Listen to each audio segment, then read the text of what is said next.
The text message from Dr. Holloway had arrived at the worst possible moment, right in the middle of Sarah Martinez's presentation to the board of directors.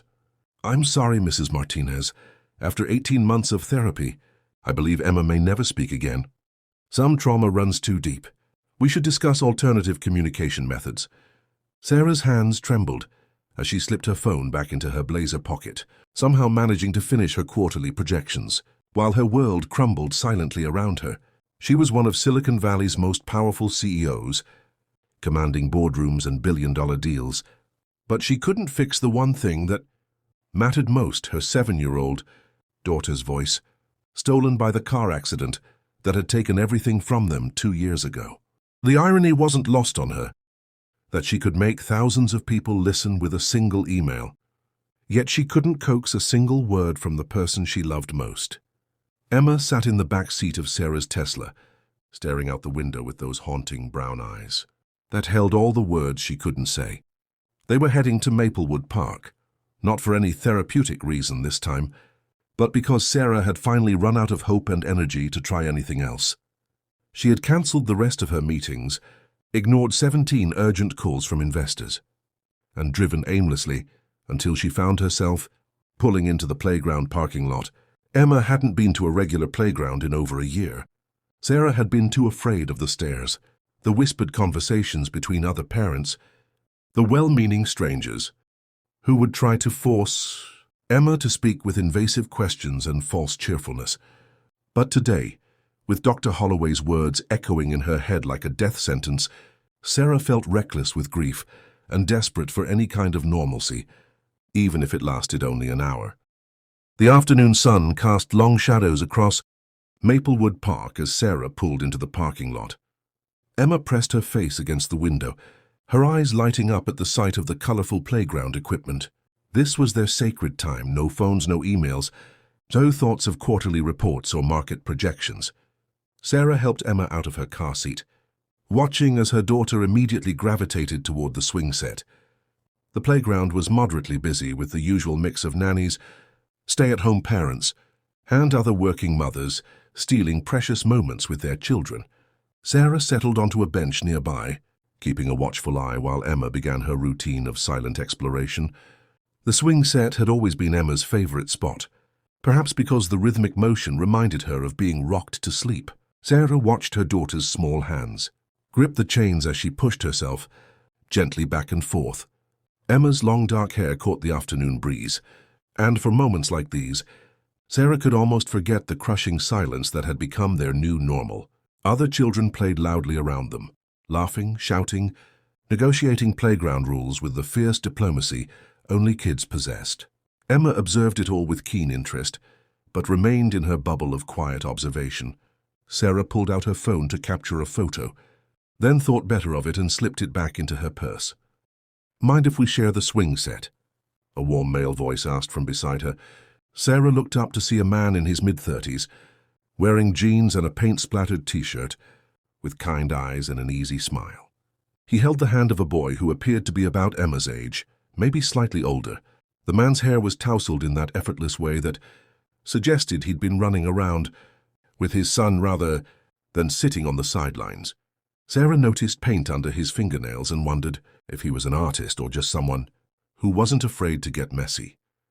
She nodded toward the empty swings, curious about this father who seemed so different from the suit-wearing executives in her usual circles. "Of course," Sarah replied, scooting over to make room on the bench. The man's son bounded toward the swing next to Emma with unbridled enthusiasm. "I'm David, and this tornado is my son Jake," the man said, settling beside her with the comfortable confidence of someone used to making conversation with strangers at playgrounds. Jake was already introducing himself to Emma, with the fearless social skills that seemed to come naturally to some children.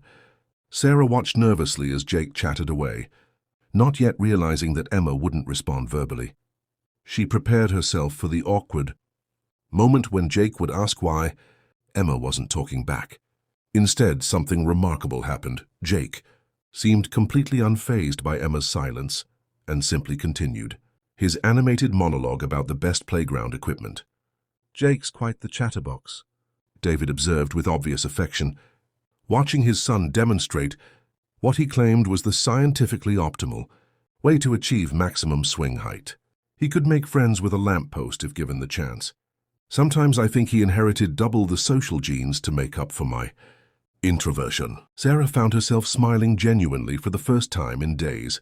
There was something refreshing about David's easy humor and the way he didn't seem to need constant validation or strategic positioning in their conversation. She watched Emma's face as Jake continued his enthusiastic swing tutorial, noting the small smile that played at the corners of her daughter's mouth. It had been so long since Sarah had seen Emma react with such interest to another child's presence. Emma's more of a listener, Sarah explained carefully, using the phrase she'd developed to navigate these situations. She had learned to protect both herself and Emma from the prying questions and unsolicited advice that often followed more detailed explanations. David nodded with understanding rather than curiosity, which surprised her. Most people immediately launched into questions or suggestions, as if her daughter's silence was a problem that needed their particular brand of amateur psychology to solve. Instead, David seemed content to watch the children play, occasionally calling out encouragement to Jake without making Emma feel pressured to participate vocally. Sarah felt some of the tension leave her shoulders as she realized she wouldn't need to defend or explain Emma's behavior to this stranger. Jake had moved on from swing techniques to an elaborate story about a dragon that lived in the slide.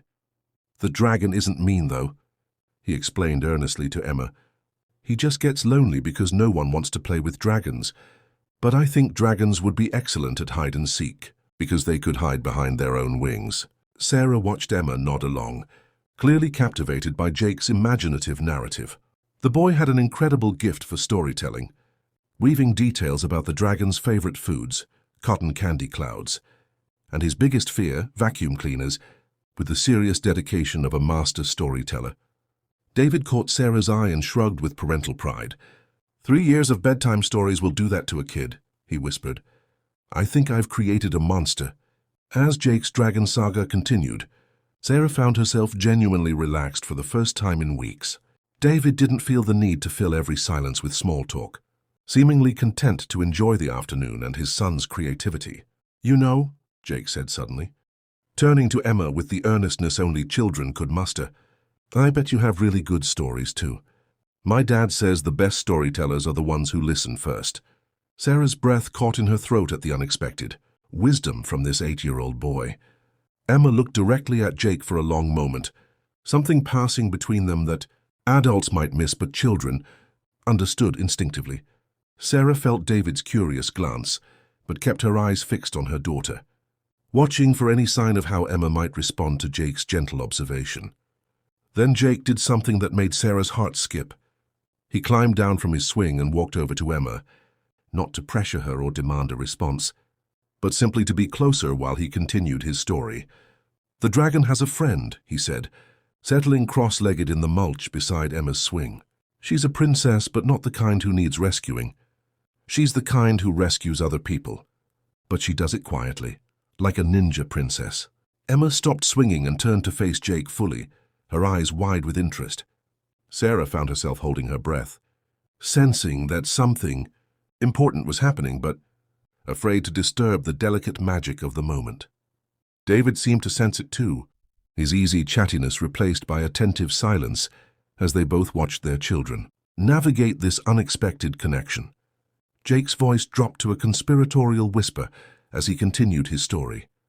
The ninja princess had a special power, but she kept it secret, because she was waiting for exactly the right moment to use it. She knew that the most powerful magic only works when it comes from your heart, not when someone tells you that you have to use it. Sarah felt tears prick at her eyes as she realized Jake was creating a story specifically for Emma, somehow understanding, without being told, that this little girl needed to hear about someone who chose silence as strength rather than having it forced upon them. Emma slid off her swing and sat cross-legged facing Jake, the two children creating their own little world in the midst of the busy playground. Sarah exchanged a look with David and saw her own amazement reflected in his eyes. The moment that changed everything came so quietly that Sarah almost missed it. Jake had just finished describing how the ninja princess used her secret power to save the dragon from the vacuum cleaner monster. When Emma leaned forward slightly. Her lips moved almost imperceptibly, and then, in a voice so soft it was barely more than a whisper, she said, "What happened next?" Sarah's hand flew to her mouth as tears spilled over her cheeks. David reached over instinctively and squeezed her shoulder, understanding immediately the magnitude of what they had just witnessed. Jake, bless his 8-year-old heart, simply smiled and continued his story as if Emma had been talking all along.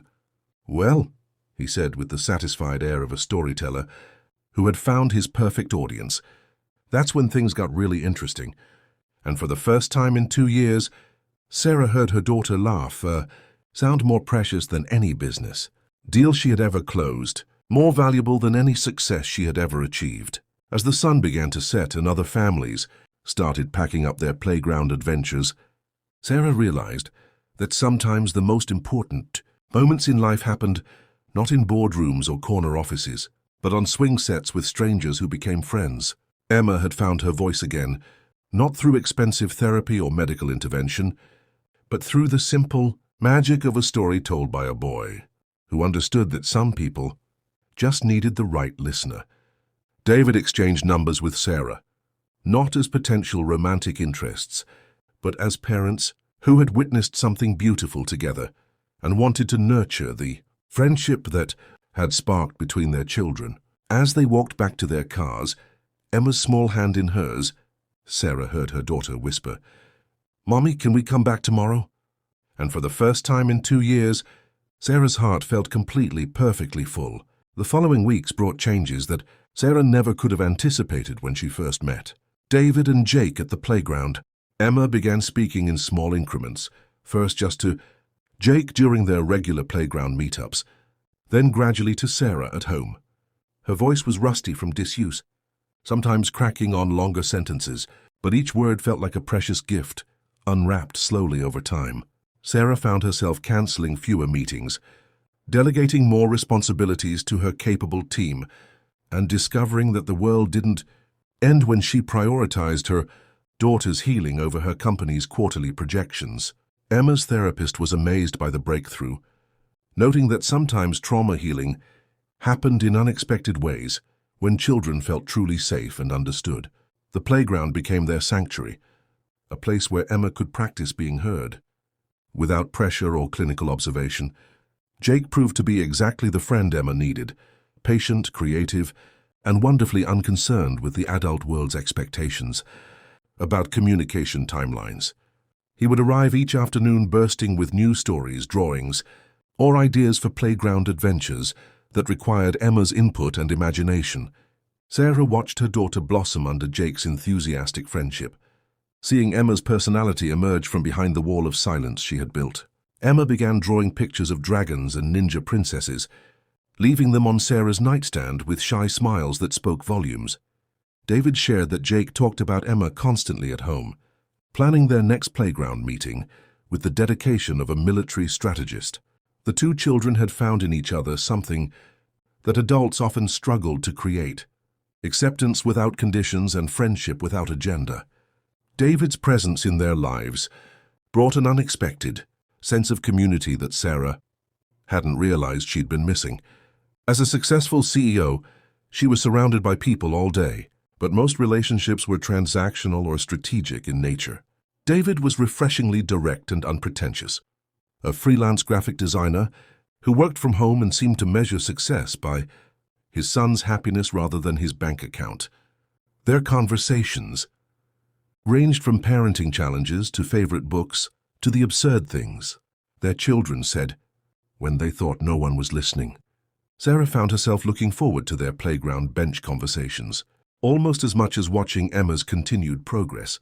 David never made her feel guilty for her demanding career or suggested she should be doing anything differently as a mother. One particularly memorable afternoon, Emma surprised everyone by asking Jake if she could tell part of the dragon story. Her voice was still soft, requiring the adults to lean in to catch every precious word. But her narrative about the dragon learning to make friends was both heartbreaking and hopeful. Jake listened with the same rapt attention he had once given Emma, nodding seriously at all the right moments and building on her ideas with natural ease. Sarah felt tears threatening again as she watched her daughter discover the joy of being heard and having her ideas valued by a peer. David caught her eye and smiled, both of them recognizing the significance of Emma taking ownership of the storytelling that had been her bridge back to speaking. The other playground parents began to notice the tight-knit group that met at the swings every weekday afternoon, creating their own little world within the larger community. Emma's gradual return to speaking brought new challenges as well as joys, particularly when it came to discussing her father's death and the accident that had stolen her voice. Sarah had worried that Emma might never be ready to process those memories, but Jake's influence seemed to extend even into these difficult territories. One day, Emma quietly told Jake about her daddy who lived in the stars now, and Jake responded with the same matter-of-fact acceptance he brought to everything else. "My mom lives in the stars too," he said simply. "Dad says she sends me good dreams sometimes." Sarah and David exchanged a meaningful look, realizing they had both been protecting their children from certain truths that the children were actually ready to share with each other.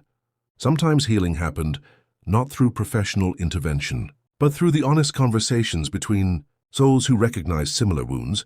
The playground became a place where both families found healing in unexpected ways. David shared that he had struggled with single parenting since his wife's death from cancer 3 years earlier, often feeling inadequate compared to the seemingly perfect mothers at Jake's school. Sarah's friendship and Emma's quiet strength had shown him that perfection was less important than presence, and that sometimes the best parenting happened when you allowed your child to surprise you. Sarah, meanwhile, learned to see her own parenting through David's eyes, not as the frazzled CEO who couldn't attend every school function, but as a devoted mother who had moved heaven and earth to help her daughter heal. Their mutual respect and shared understanding created a foundation for something neither had expected to find again: the possibility of building a family that looked different from the traditional model but felt completely right. As autumn approached and the playground hours grew shorter, both families faced the reality that their casual meetups might need to evolve into something more intentional. Emma had started asking if Jake could come for dinner, and Jake had been lobbying David for play dates that extended beyond the playground's boundaries. Sarah found herself genuinely excited about the prospect of hosting Jake and David in her home, something she had rarely done even before Emma's trauma. Her house had always felt more like a beautiful museum than a place where children could be loud and messy and completely themselves. David's easygoing presence and Jake's infectious energy might be exactly what both she and Emma needed to transform their quiet house into a real home again. The day Emma spoke her first full sentence at normal volume marked a turning point for everyone involved. It happened during one of Jake's elaborate superhero scenarios, when he declared that Princess Emma needed to give orders to her dragon army to save the playground from the evil homework monster. Dragons fly to the slide and guard it from anyone who wants to make kids do math. Emma announced with such authority that several other children stopped their games to stare. Jake cheered as if Emma had just conquered an actual kingdom, and Sarah felt her heart expand with a pride so fierce it almost hurt. David reached over and squeezed her hand, understanding without words how monumental this moment was for both mother and daughter. Emma seemed surprised by her own volume, then grinned with the satisfaction of someone who had just discovered they could indeed roar when the situation required it. The ripple effects of Emma's breakthrough extended far beyond the playground and into Sarah's professional life as well. She found herself approaching leadership decisions with the same patience she had learned to apply to Emma's healing process, understanding that some problems couldn't be rushed to resolution. Her team noticed the change, commenting that she seemed more present in meetings and less likely to make decisions based purely on immediate results. Sarah began implementing family-friendly policies at her company that she had never considered necessary before, realizing that many of her employees were probably struggling with their own versions of work-life balance. Emma's recovery had taught her that success wasn't just about reaching the destination quickly. Sometimes the journey itself was where the most important growth happened. Jake's friendship had given Emma something that all of Sarah's resources couldn't purchase. The experience of being accepted, exactly as she was while still being encouraged to grow. The boy's natural empathy and storytelling gifts had created a safe space where Emma could rediscover her own voice without pressure or judgment.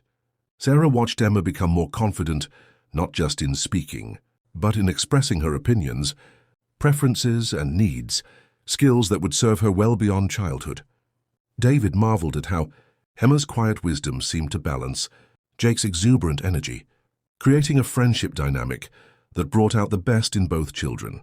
Their bond reminded both parents that sometimes the most healing relationships were the ones that developed organically, without adult intervention or orchestration. As winter approached and outdoor playground time became limited, both families began discussing how to maintain the connection that had become so important to all of them. Sarah found herself entertaining thoughts she hadn't allowed since her husband's death. Ideas about what it might mean to build a life that included room for someone else's dreams and schedules and needs. David seemed to be having similar thoughts, mentioning activities they could all do, together with the casual assumption that they would be spending holidays and weekends as an extended family unit.